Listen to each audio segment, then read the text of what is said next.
안녕하세요. 다시 돌아온 여행의 진심 큐레이터 빈틈여행입니다. 무더운 여름 다들 건강히 지내고 계신가요? 전 여전히 의미 있고 재미있는 여행지를 찾아다니며 여름을 보내고 있는데요. 8월 15일은 우리나라의 자유를 되찾은 광복절이잖아요. 특히 올해는 광복 80주년을 맞이해 무더위 속에서 고생하시는 국군 장병 여러분들께 아주 시원하고 의미 있는 여행지를 소개하려고 합니다. 대한민국 땅에서 살아갈 모든 이들을 위해 목숨을 바친 수많은 독립운동가, 그 한 분 한 분의 희생이 거름이 되어 지금의 대한민국을 꽃피울 수 있었는데요. 저는 그중 대한민국의 영웅 안중근 의사의 흔적을 찾아 중국 하얼빈으로 가봤습니다.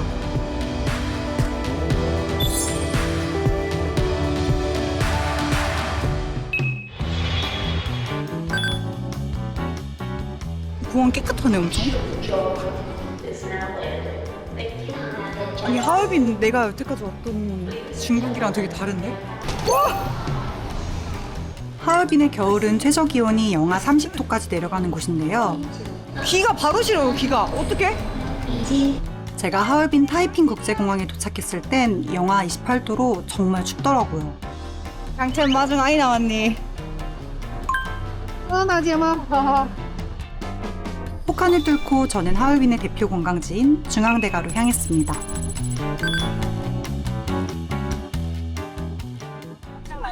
뭐야 왜 다 내려? 도착한 거야? 따가! 중앙다제! 중앙다제, 예. 아, 이제. 따라. 시시. 일단 풀렸어. 와, 이거 뭐야? 와. 어떻게 먹어? 多少钱? 알스가 뭐야? 알코올 쓰레기야? 내 가방은? 오, 시시. 이거 카메라 한 번만. 아저씨 카메라도 한번 들어주세요.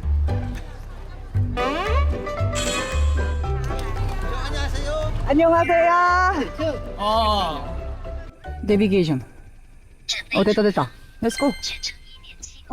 我说你是哪国人呢？ 팀부도 어서 한국인. 韩国人呢？我是， 한국. 对不起。我说从韩国上哈尔滨来旅游了。不跟你说了，我都听不懂。 I understand. 알아들었어. 다시. 我说话你能听懂吗？ 섞였어 지도랑. 안돼 못해. Sorry. 不说了。不是。进行终点附近有违停抓拍，请归案停车。 싸우는 건 아니겠고. 再见。 짜이젠. 짜이젠 하고 싶은데 짜이젠 안 돼. 어떡해. 짜이젠은 진짜 안 와. 아저씨 바이바이. 왜 갑자기 유럽이야? 여기가 지금 중앙대가라고.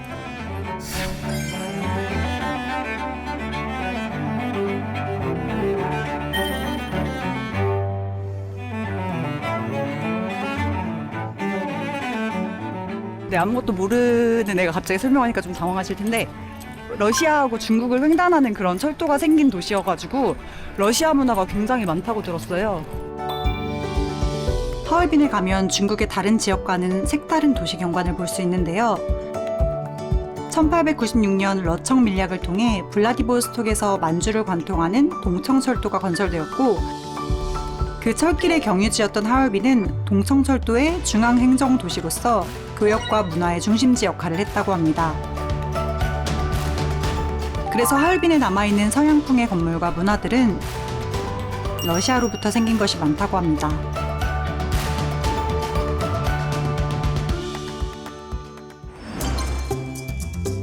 꽤 많구나.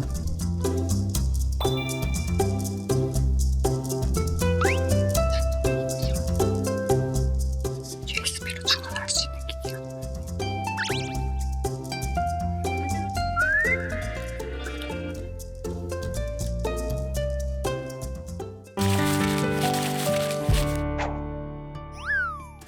참 적응 안 된다 여기. 니하.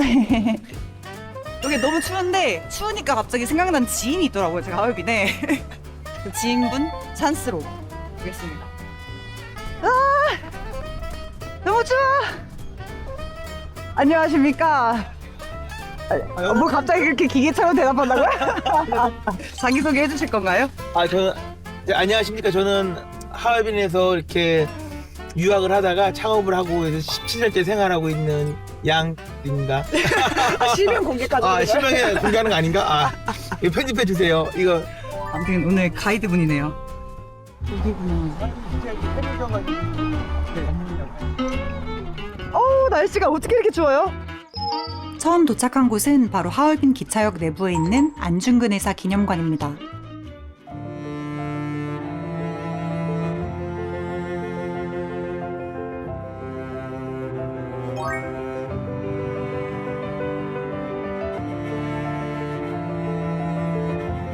한국인은 무료로 관람이 가능한데요. 한국 여권을 반드시 챙겨가셔야 합니다.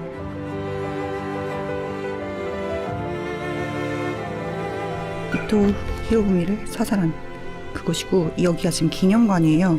그리고 직접 사살했던 그 기차역의 그 장소도 다 가볼 수 있다고 합니다. 한글로도 다 이렇게 써 있어요. 다큐멘터리 보니까 저 황해도에 이제 안중근이 옛날에 먹었던 막 그 우물이랑 그 마르지 않는 우물, 그리고 막 기념비랑 이렇게 세워서 또 기념을 많이 하고 있더라고요. 그 북한 쪽에서도 그렇게 한다고 그 왜냐면 고향이니까. 해방 이후 대한민국은 분단의 아픔을 겪어야 했는데요. 이 때문에 이념과 사상의 이유로 오랫동안 공로를 인정받지 못한 독립운동가와 예술가가 많았습니다. 하지만 안중근 의사만큼은 이념을 뛰어넘어 남북한 모두의 영웅으로 기억되고 있는데요. 우리나라에서 영화, 뮤지컬 여러 작품에서 안중근 의사의 하얼빈 의거를 기록하고 있다면,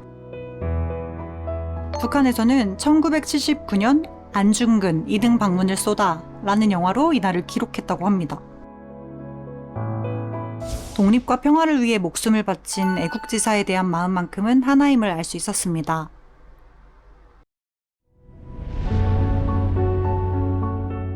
안중근 의사는 독립운동가이고 군인이기도 한데요. 일제 침탈이 시작되자 러시아 블라디보스톡에서 본격적으로 항일 무장운동을 시작했고, 1909년 3월 12명의 항일 투사들이 모여서 단지회라는 비밀 결사를 조직합니다. 가장 큰 목적은 이토 히로부미를 사살하는 것이었는데요. 이때 3년 내로 이를 성사시키지 못하면 목숨을 내놓겠다는 의지를 다지기 위해서 왼손 4번째 손가락 마디를 자르고 그 피로 혈서를 작성합니다. 대한독립, 나라를 위해 몸을 바치겠다는 말없는 각오였죠. 나중에 안중근 의사가 체포되었을 때도 남은 11명의 동지들의 이름을 말하지 않아서 현재까지도 누가 속해 있는지 정확히 전해지는 바가 없고 여러 추정만 하고 있습니다. 현재 이 연해주 블라디보스톡 부근에는 단지 동맹을 기념하는 단지 동맹 기념비가 세워져 있고, 2010년에는 안중근 의사 순국 100주년을 맞아 서울 남산에 안중근 의사 기념관을 개관하여 12명의 동지를 상징하는 12개의 기둥을 결합한 모습으로 세워지기도 했습니다.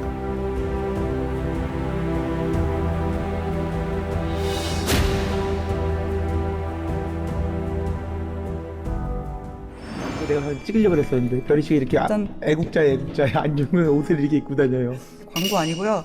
이렇게 의미 있는 옷이어서 입고 오고 싶었고. 옷에 이렇게 이총 바로 진짜 똑같네요, 총이. 그렇죠. 딱 이 옆구리 이렇게 맞췄던 거. 진짜. 이 안중근 기념관을 여기다 설계한 이유가 이게 원래는 이 안에서 밖에가 보였다고. 여기가 여기 이렇게 돼 그러네. 있다고. 여기가 투명일이었는데. 그러네.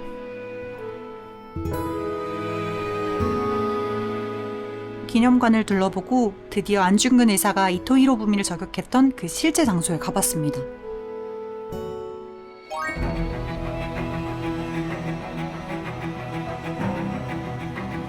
나 그 영화 한 장면, 영화 장면이 다 생각나. 어떡해. 무슨 영화 봤어요? 하얼빈. 안중근 빵. 안중근 빵. 等一会儿，等他做完夜的你再吃。哎呦，请按照先后顺序。 1909년 10월 26일 딱 그날. 어떡해? 어디야? 아 여기다. 여기가 거기가 이토 히로부미. 여기가 안중근 의사네.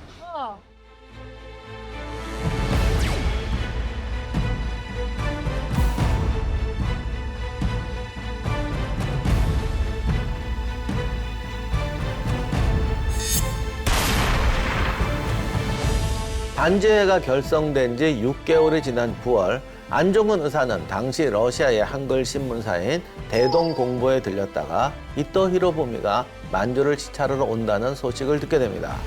당시 의군 지휘관이었던 안중근 의사는 한국을 침략하고 동양의 평화를 파괴한 이토 히로부미가 자신의 지역에 온다는 것을 듣고 드디어 때가 왔다라고 생각합니다. 이때부터 바로 이토 히로부미를 사살할 작전을 세웠는데요. 처음엔 4개 지점에서 거사를 실행하려 했는데 자금과 실행할 인원이 모자라서 결국 열차가 정차하는 하얼빈과 채가구 단 2곳에서 실행하게 됐습니다. 채가구에서는 우덕순과 조도순이, 하얼빈에서는 안중근 의사가 이토 히로부미를 기다리기로 합니다. 그리고 10월 25일이나 26일 이토가 하얼빈에 도착할 것이라는 소식을 듣고 24일에 우덕순과 조도선이 채가구에서 먼저 의거를 실행하려고 하죠. 그러나 러시아 경비병들이 이들의 숙소를 잠가버리는 바람에 실패로 돌아가고 남은 기회는 안중근 의사밖에 없었는데요. 26일 새벽 안중근 의사는 하얼빈역에서 이토를 기다렸고 9시 30분 이토를 향해 권총 4발을 발사해 3발을 명중시키고 주변 수행원들을 향해 3발을 더 발사합니다. 당시 이토 히로부미의 얼굴조차 모르는 상태였기 때문에 혹시나 이토가 아닐까 추정되는 인물에까지 모두 쏜 건데요. 안중근 의사는 그 자리에서 즉시 러시아 경찰에 의해 체포되었고 이때 코리아 우라 대한민국 만세라고 외쳤다고 전해집니다.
오늘 먹으러 갈 음식은 꿔바로우. 꿔바로우가 아마 하얼빈에서 처음으로 만든 음식일 거예요. 하얼빈이 원조인데 러시아랑 여기가 가깝다 보니까 러시아 사람들을 위해 처음 이제 만들어진 음식이라고 하는데 하얼빈 사람들 제일 많이 가는 뷔페로 내가 또 별이집 왔는데 그 정도는 할 수 있어요. 돈이. 꿔바로우 맛있음? 아 맛있어 맛있어. 굉장히 일단 맛있고. 나 기대감 지금 매우 내가 높아요. 별이 씨 또 이렇게 왔는데 내가 밥값 제대로 한번 내야지 안 그러겠어요? 아 그런 거구나. 제일 저렴한 곳이구나. 아니 뭔 소리 하는 거야 지금? 식당이지. 아니야. 왜 이래요 또. 이 거리는 중국 백반집 거리예요. 전부 거의 전부 다가 다 백반집이에요. 아 그러네. 백반집이네. 꼬마로 저기 있어 꼬마로. 오케이. 여기 내가 또 해봐. 내가 많이 달라 그랬어. 没加完呢。 그런 거? 식당에 오자니까 왜 도시락집이라고? 아니 내가 꼬마로 딴 데 가면은 한 판에 50원, 60원 하거든요. 10,000원, 12,000원 하는데 여기는 이게 이렇게 많은데 이거 지금 3,600원이고 저는 4,000원이에요. 그러니까. 아니 전통 꼬바로우를 한 번도 못 먹어야 될 거 아니야? 아니 근데 여기도 전통이야. 잠깐만, 하얼빈이 왜 꼬바로우를 먹어야 되냐면 안중근 의사님이 그 의거 전에 그런 말이 있어요. 당시 하얼빈에는 꿔바로우, 국수, 국밥 이런 음식이 많았기 때문에 안중근 의사가 의거 전 마지막으로 먹었던 음식일 거라는 그런 추측도 있어요. 진실 여부는 불확실하지만 나름 의미 있는 음식이라 꼭 먹어보고 싶었어요.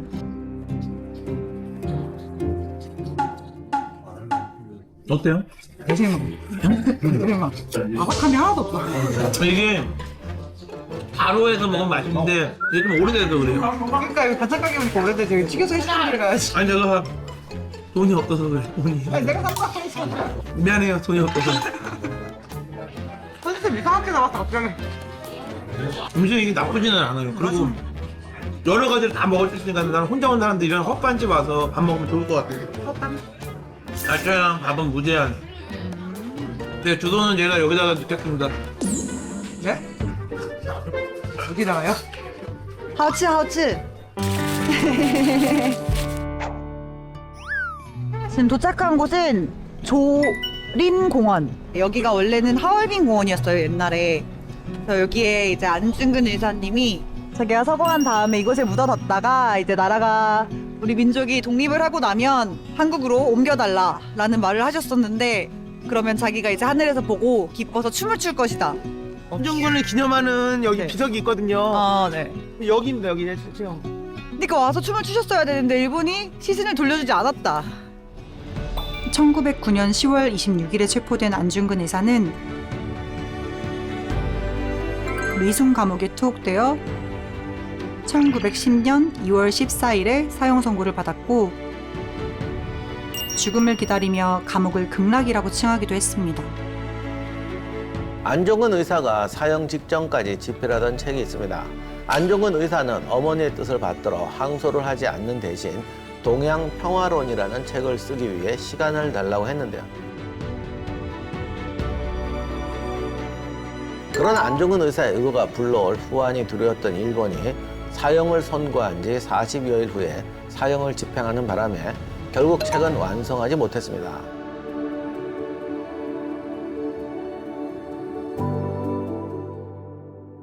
그렇게 1910년 3월 26일 오전 10시 15분 안중근 의사는 32살의 나이로 순국했습니다. 안중근 의사의 유해를 묻은 장소조차 알려주지 않았습니다. 현재까지 여러 연구와 발굴 작업을 시도했고 미순 감옥 공동묘지가 가장 유력하다고 추정하고 있지만 아직까지도 정확한 매장 위치는 발견되지 않고 있습니다. 결국 안중근 의사의 유해는 여전히 고국 땅을 밟지 못하고 있습니다.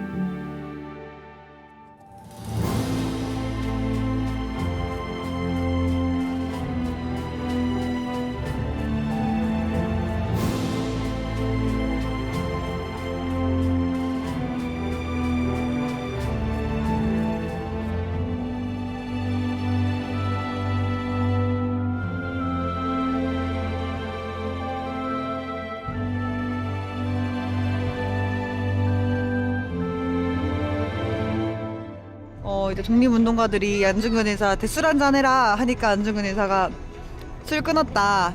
우리가 이제 일본으로부터 독립되는 날에 그때 거하게 한잔 하겠다 하는 그런 장면을 봤었어요. 여기가 날이 추워서 꽃을 못 찾고 술 한잔 드리려고 사왔거든요. 제가 갔을 땐 기념비를 수리 중이어서 직접 보진 못했는데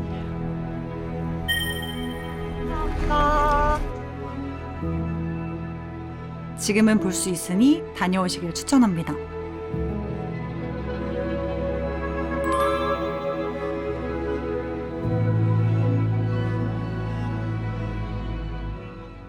안중근 의사의 흔적을 따라갔던 하얼빈 여행 어떠셨나요? 하얼빈에서 이틀 정도 소요했던 이번 여행은 기념관, 하얼빈 공원 모두 입장료가 별도로 들지 않았는데요. 다만 일본 플랫폼의 경우에는 기차표를 끊어야만 들어가실 수 있어요. 가까운 기차역은 4,000원 이내의 금액으로 끊을 수 있으니까 참고하시면 좋을 것 같습니다. 항공권은 20만 원대에 구매를 했고요. 숙박비는 천차만별이지만 한국보다 훨씬 저렴한 가격으로 머무를 수 있습니다. 식사는 약 3만 원이면 배부르게 드실 수 있을 거예요. 우리가 지금 이렇게 여행을 계획하고 설렐 수 있는 것도 많은 이들의 희생이 있었기 때문이잖아요. 대한민국의 국민으로서 역사를 잊지 않고 다시 한번 감사하는 마음을 가지면 좋겠습니다.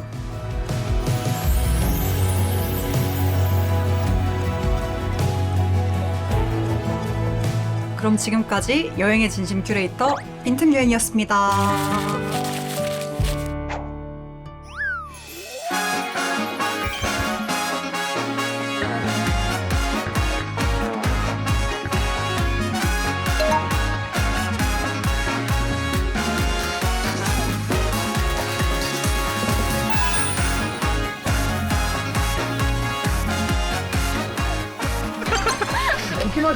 오 하야 그래서 오코노미야끼를 좀 먹으러 갈까 하는데 형 많았다. 이거 가장 일본스러운데?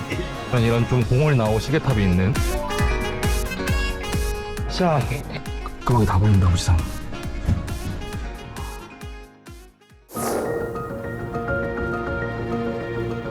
그래서 어떤 일이 있었는지 이런 거에 대해서는 한마디 설명이 없네요. 희생자랑 나가사키 내 강제 연행과 원폭에 의한 희생자 명부도 있습니다. 가면 될 것 같아.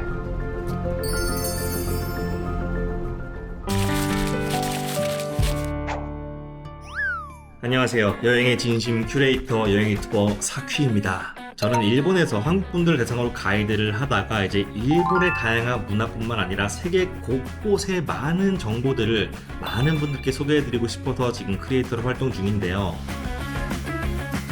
그 당시에 가이드를 하면서 비교적으로 가까운 일본을 첫 해외 여행지로 꼽는 분들이 많이 계시다는 걸 알게 됐는데, 이제 막 전역하신 국군장병 여러분들도 다양한 국가 중에 일본은 좀 염두에 두고 있는 그런 여행지이지 않을까 생각을 합니다. 그래서 오늘은 일본의 다양한 즐길 거리를 소개해드린 것도 너무 좋겠지만, 다가오는 광복절을 맞이해서 오늘은 좀 우리나라의 역사가 깃들어 있는 그런 장소들을 좀 소개해드려 보고자 합니다. 과연 어떤 역사가 숨겨져 있을지 저와 함께 떠나보시죠. 안녕하세요, 휘입니다. 오늘은 제가 또 어딘가에 나와 있습니다. 일단 제가 지금 온 곳은 어딘지 아시겠나요? 바로 오사카 성입니다. 일단 오사카 성은요, 1584년 도요토미 히데요시가 만든 성입니다. 도요토미 히데요시라고 하면은 여러분들이 많이 알고 계시듯이 임진왜란을 일으킨 장군인이잖아요. 그리고 그 후에 화재등으로 소실되었다가 지금 여러분들이 알고 계시는 모습은 1931년쯤에 복원한 모습이라고 합니다. 근데 사실 뭐 그것보다 더 중요한 내용이 있습니다. 바로 일제강점기 시대 때 이곳에 오사카 육군 위수 형무소가 있었습니다. 그리고 이곳은 저희가 많이들 알고 있는 윤봉길 의사가 한 달 정도 투옥이 되었던 장소이기도 합니다. 윤봉길 의사는 1932년 홍코 공원에서 그 당시 일본 국왕의 생일 축하인 천장절과 전쟁 승리 두 가지를 기념하는 기념식을 갖기로 했었어요. 그리고 이제 거기서 자결용 도시락 폭탄과 조경용 수통 폭탄을 가지고 독립운동을 하셨던 분이죠.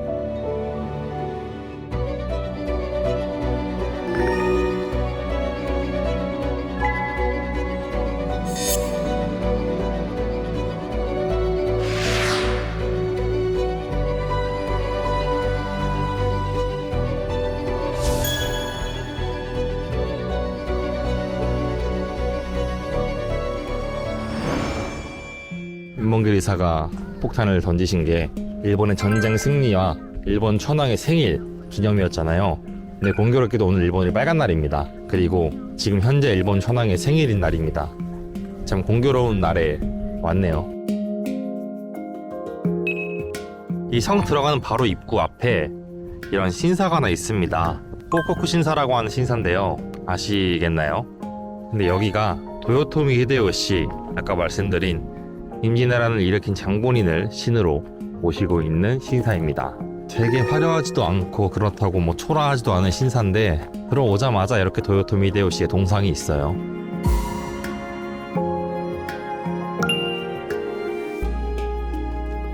근데 지금도 충격이었고 생각이 나는 게, 제가 2019년에 여행을 왔을 때 그때도 지금 제가 가는 곳을 가고 있었는데, 한국인 제 나이 또래 두 명이 여기서 돈을 넣고 참배를 하고 계시는 거예요. 좀 마음이 그렇더라고요. 아니 일본에 신사 많은데 왜 하필이면 여기일까 하는 생각이 들었습니다. 오늘 보여드릴 메인은 여기가 아니라요, 조금만 더 들어가면 있습니다. 이렇게 신사를 나와서 바로 오른쪽에 보면 이런 공원 같은 게 하나가 있어요. 자, 이렇게 들어가면은 지금은 그래도 좀 나아졌네요. 저기는 보시다시피 다 아스팔트 깔려 있는데 여기는 이렇게 다 비 오면 그냥 진흙밭이 돼요.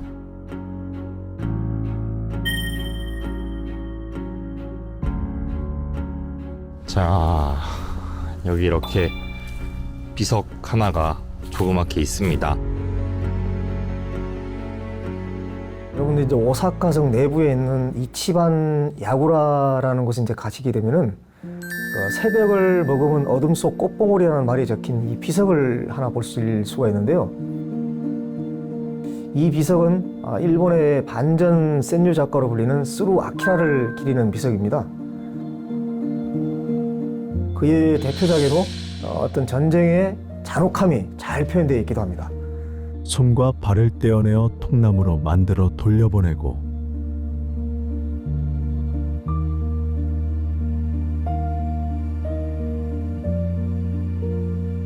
해동을 느낄 즈음 뼈가 도착하네.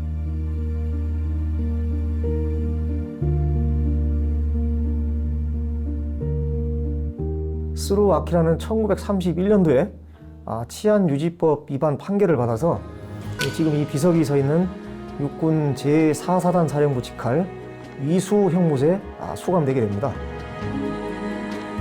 이곳이 윤봉길 의사가 순국하기 전에 마지막 한 달을 보낸 곳이 되겠습니다. 신기하게도 폭탄에 사망한 시라카와 대장과 중상을 입었던 우에다 육군 중장이 이끌었던 부대 출신 중에 하나가 바로 스루 아키라 작가였습니다. 윤봉길 의사가 이곳에 이제 먼저 수감되어 있었던 스루 아키라를 만났을지는 실제로 이제 알 수 없습니다. 그렇지만은 비석에 쓰여 있는 말처럼 가장 어두운 순간에 빛을 품어준 분들이 있었기에 지금 이렇게 밝고 평화로운 날이 찾아오지 않았나 하는 생각이 듭니다. 사실 윤봉길 의사가 옛날까지만 해도 어디에 과연 계셨는지 의문이 많았다고 해요. 그러다가 이 오사카 위수 감옥이 밝혀지면서 여기라는 게 공식적으로 발표가 되었죠. 정말 아무도 모르죠. 이걸 어떻게 알고 와요, 사실. 이 구석에 있는 이 비석 보러. 이 근처 터에 한 달 정도 계시다가 카나자와로 이송되셔서 처형을 당하셨다고 합니다. 불행 중에 다행히도 여러 사람들의 도움으로 유골은 찾게 되어서 지금은 한국에 계시지만 마음이 아프네요.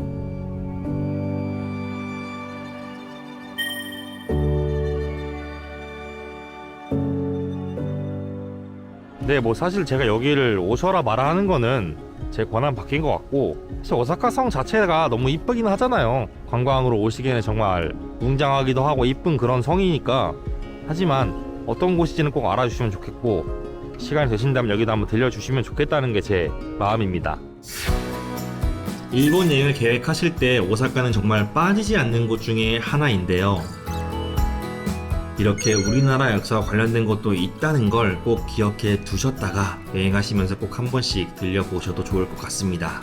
그리고 일본에 남아있는 우리나라 역사는 이것뿐만이 아닌데요. 이제 오사카를 벗어나서 나가사키로 가보도록 하겠습니다.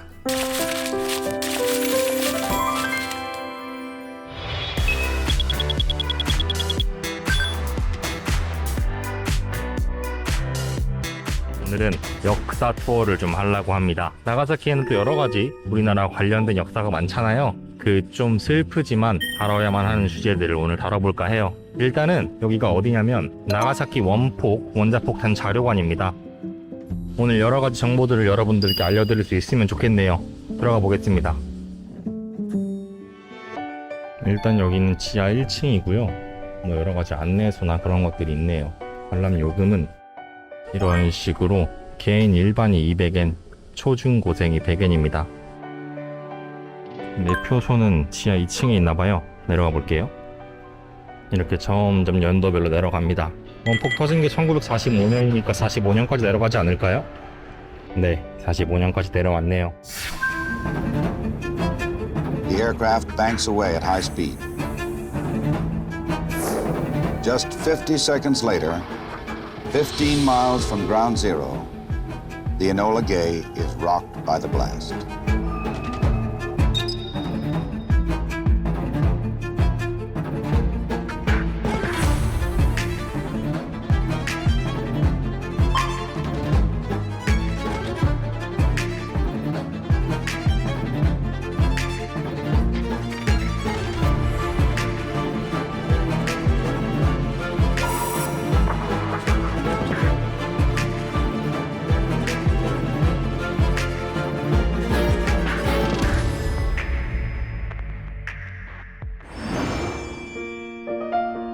빙글빙글 내려오시면 돼요. 표 사는 데도 있으니까 일본어를 모르셔도 될 것 같아요. 네, 티켓을 가지고 한번 들어가 보겠습니다. 들어오자마자 보이는 건 이 시계입니다. 이게 설명을 읽어보면 폭심지에서 약 800m 떨어진 곳에서 발견된 시계인데 폭발 시각인 11시 2분을 가리키고 있다고 해요. 뭐 이런 문구가 있는데 너무 피해자 입장에서 적은 게 아닌가.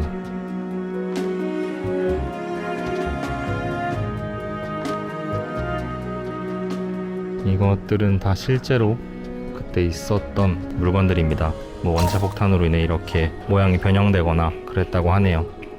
성당도 이렇게 다 날아가 버렸다고 해요. 이게 이제 나가사키에 떨어진 원자폭탄인 팻맨이라는 원자폭탄입니다. 아마 나가사키에 있는 팻맨, 히로시마에는 리틀보이가 떨어졌죠?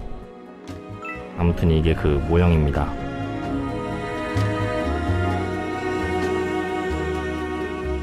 생각했던 것보다는 크기가 그렇게 크진 않은데요. 뭐 이렇게 순간적인 열을 받아서 병들이 다 늘러붙거나, 병들뿐만 아니라 뭐 동전들이나 그런 것들도 다 녹아서 들러붙고 했고 그랬다고 해요. 뭐 이렇게 탄 승려복 같은 것도 있고요. 지금은 잘 보이질 않는데 이렇게 철모 내부에 두개골이 붙어있는 철모도 있다고 해요. 이게 현재 핵무기를 가지고 있는 나라들이라고 하는데, 참 죄송합니다. 여기서 여러분들께 많은 자료들을 보여드리려고 했는데 사실 자료들 대부분이 그냥 그 당시에 있던 건물들의 아니면 물건들이 어떻게 됐는지 그런 자료들이랑, 그리고 영상으로는 도저히 보여드릴 수가 없는 좀 잔혹한 사진들이 많아서 많이 못 보여드렸네요. 기회가 되시면 꼭 오셔서 보시면 좋겠어요. 자료의 보존들은 꽤 잘 되는 편입니다.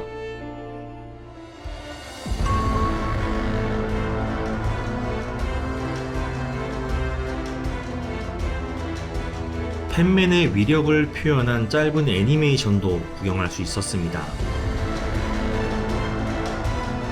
이거는 뭐 유명한 건물이죠. 원폭돔, 원폭 이후에 남은 건물이라고 해서 유명한데, 여기 이렇게 모형이 있네요. 1945년 7월 16일에 인류 역사상 최초의 원자폭탄 실험인 트리니티 실험이 이제 진행이 됐습니다. 그 이후에 히로시마와 나가사키에 각각 떨어진 리틀보이와 팻맨이 이제 만들어지게 되는 것인데, 일본의 그 수많은 도시 중에서 왜 하필 히로시마와 나가사키에 이 두 곳에 원자탄을 떨어뜨렸냐 하면은 맨하탄 프로젝트의 책임자였던 레슬리 리처드 그로버스 주니어 장군이 일정한 기준을 만들었거든요. 첫 번째, 군사 표적이어야 한다. 그 다음에 두 번째, 일본 제국의 전쟁 지속 의지에 최대한 영향을 미칠 수 있는 것이어야 한다. 그 다음에 세 번째로, 폭탄의 위력을 제대로 확인하고 측정하기 위해서는 이미 전쟁으로 파괴된 곳은 제외하라. 히로시마 같은 경우는 일본군의 군수 창고가 있었고, 그 다음에 이제 항구가 또 있었습니다. 히로시마 지형을 보게 되면 언덕이 이렇게 많거든요. 구릉지대가 있어가지고 원자폭탄이 터지면서 집중 효과를 최대로 발휘할 수 있는 그런 지역이었습니다. 그 다음에 이제 두 번째로 나가사키 같은 경우는 나가사키는 조선소가 있었습니다. 그리고 그 나가사키 인근에 일본 해군의 군항이 있었기 때문에 두 번째 지역으로 선정이 됐습니다. 이 두 번의 핵폭발로 인해서 두 지역은 각각 70%, 65%에 해당하는 인구가 죽거나 행방불명이 됐거든요. 그래서 일본에 투하된 원자폭탄이 처음이자 마지막으로 사용된 핵무기로 영원히 기록되어야 하는 바로 그 이유이기도 합니다.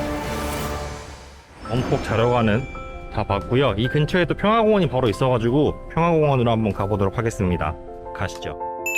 그렇게 나가사키의 원폭 중심지가 있는 평화공원까지 약 5분 정도를 걸어갔습니다.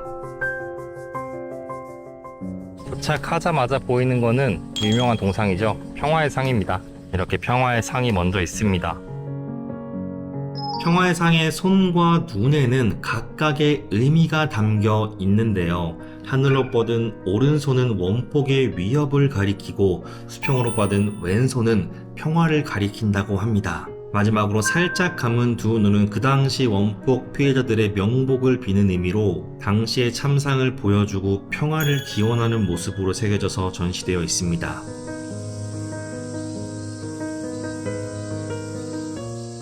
여기 이렇게 중앙 부분에 나가사키 원자폭탄 희생자의 비, 추모비죠. 이런 게 있습니다. 그 당시 원폭 피해자분들이 물을 그렇게 찾아가면서 돌아가신 분들이 많다고 해요. 뜨겁다 보니까. 그래서 이렇게 많은 물들이 있는 모습을 볼 수가 있습니다. 제가 지금 가고 있는 곳은 원폭 투하 중심지예요. 이제 원폭 낙하 중심지라고도 하고 원폭이 진짜 떨어진 그 지점에 가고 있습니다.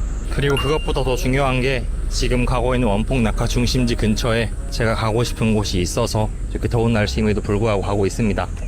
여기가 바로 그 원폭 낙하의 중심지인 것 같아요. 이쪽으로 이렇게 떨어진 것 같습니다. 이렇게 땅 모양도 떨어진 모양으로 파장같이 이렇게 만들어 놨네요. 네, 뒤에 이렇게 써 있네요. 원자폭탄 낙하 중심지. 그리고 이게 그 원자폭탄이 떨어질 때 있던 건물의 일부가 아직도 남아있는 모습입니다.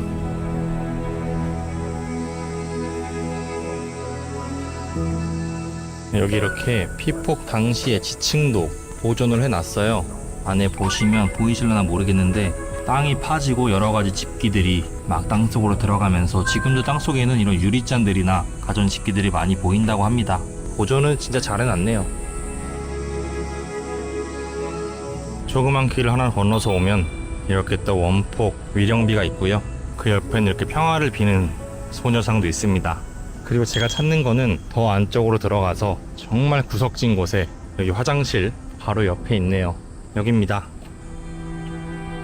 나가사키 원폭 조선인 희생자, 네, 조선인 분들의 위령비입니다. 여기 이렇게 우리나라 학생들도 왔다 갔나 봅니다. 또 온 김에 이렇게 물을 하나 두고 갈게요.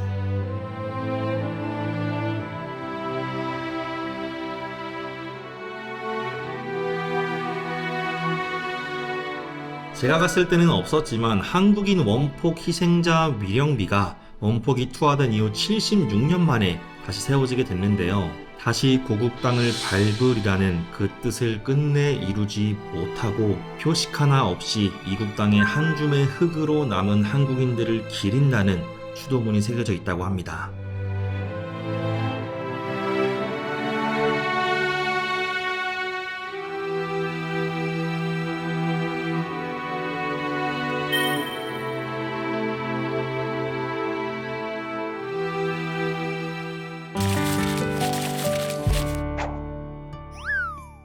이번에 갈 곳은 배를 타고 이동해야 하는 곳인데요. 나가사키항 터미널 빌딩으로 향했습니다.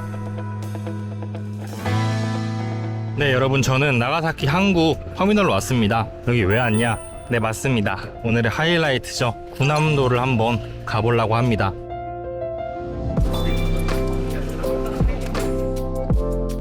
일단 배를 타러 갑니다.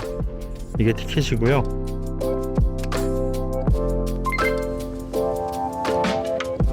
이렇게 다 1층으로 이루어져 있고 바깥에는 2층도 갈 수는 있나 본데요? 올라가 볼게요. 이런 식으로 2층이 그냥 밖이 뻔히 보이네요.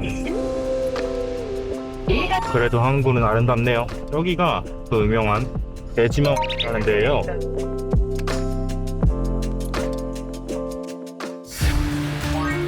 데지마코는 나가사키 항 그리고 세계 3대 야경이라고 불리는 이나사야마 산의 야경을 바라볼 수 있는 그런 식당가인데요.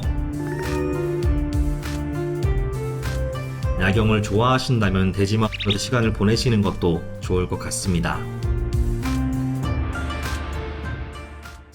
지금 너무 더우니까 좀 안에 있을게요.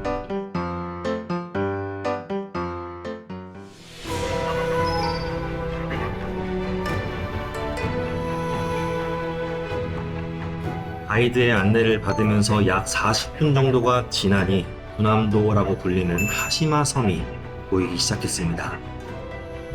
네, 군함도가 이제 보이기 시작했네요. 사진과 영상의 시간을 갖고 있습니다. 와, 말로만 듣다가 와보니까 뭔가 더 말로 할 수 없는 그런 게 느껴져요.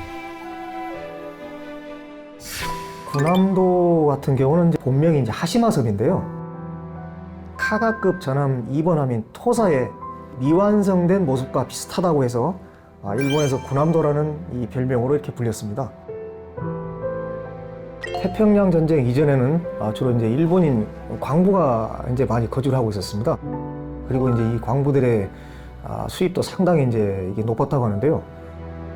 그 당시 이제 학교 교사의 월급이 이제 한 20원이었다고 하면은 하시마섬에서 한 달을 이제 광부로 열심히 일하게 되면은 8배에서 9배에 가까운 돈을 벌 수 있다고 합니다.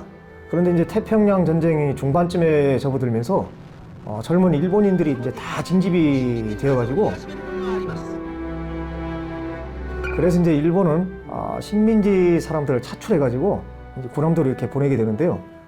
이 당시에도 이제 많은 조선인들 역시 이곳에 이제 강제 징용이 되어서 석탄을 캐게 됐습니다.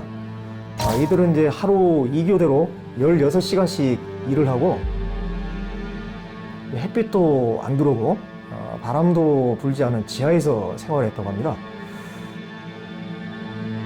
그래서 이제 섬으로 들어가는 통로를 당시에 이제 들어가면은 더 이상 살아서 나올 수 없는 지옥문으로 이렇게 불리기도 했습니다. 만약에 탈출을 하려고 시도하면은 이 총살을 당하거나 운 좋게 이제 파도를 헤치고 탈출해도 일본 본토였기 때문에 꿈도 희망도 없는 그런 곳이었습니다. 그렇게 이제 나가사키의 원자 폭탄이 이제 터지고 일본이 태평양 전쟁에서 이제 패하자 비로소 이제 이들은 조국의 품으로 겨우 살아서 돌아갈 수 있게 됐습니다. 지금도 이제 당시에 이제 건물들이 이제 군함도에 이렇게 남아 있는 것을 볼 수가 있는데요. 일본에 위치하고 있는 섬이지만은 우리나라의 역사도 남겨져 있는 그런 섬이다 이렇게 볼 수 있겠습니다.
でこちらにはね、幼稚園のあったアパート9階建ての屋上に幼稚園ですから、日本国内、普及率ね、テレビ 8%と同じで、この島ではもう 100%。ですからもうみんな各ね。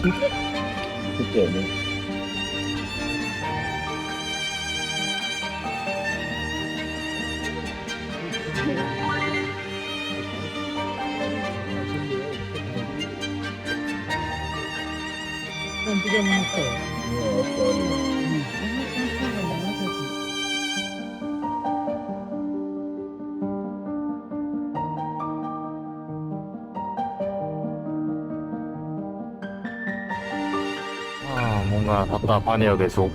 나는 못 듣겠는데 병원 같은 것도 있었고 건물에는 다 충실했다고 해요. 불필요한 게 없었다고, 필요한 것만 있었다고 하는데 언제쯤 우리나라 사람들 이야기를 해줄지. 나갑니다 이제. 네, 배를 내렸는데 내릴 때 이런 엽서를, 군함도 사진이 있는 엽서를 다 다른 사진으로 주네요. 뭐 이거는 뭐 걸어둘 수도 없고 그렇다고 지금 눈앞에서 버릴 수도 없고 애매하네요.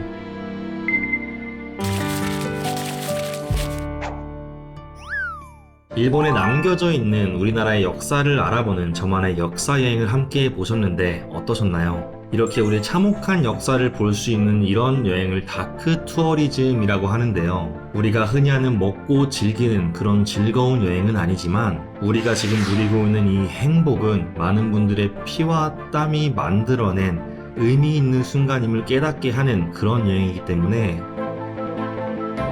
살면서 한 번쯤은 꼭 필요한 여행이지 않나 그렇게 생각을 해봅니다. 저녁 이후 첫 해외여행을 준비 중인 우리 국군장병 여러분들께서 가까운 일본부터 도전을 해보시고 우리나라 역사까지 알아가는 그런 여행을 해보시는 건 어떨까요? 지금까지 여행의 진심 큐레이터 여행 유튜버 사큐였습니다. 감사합니다.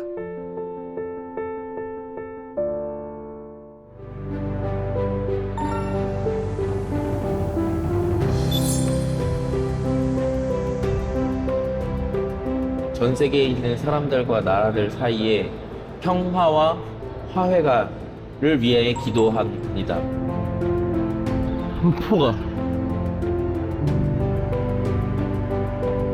제가 이 벨파스함에 온 이유는 이 배에다가 병사들을 싣고 한국에 파병을 했다고 하더라고요. 실제로 한국에 다녀온 배입니다.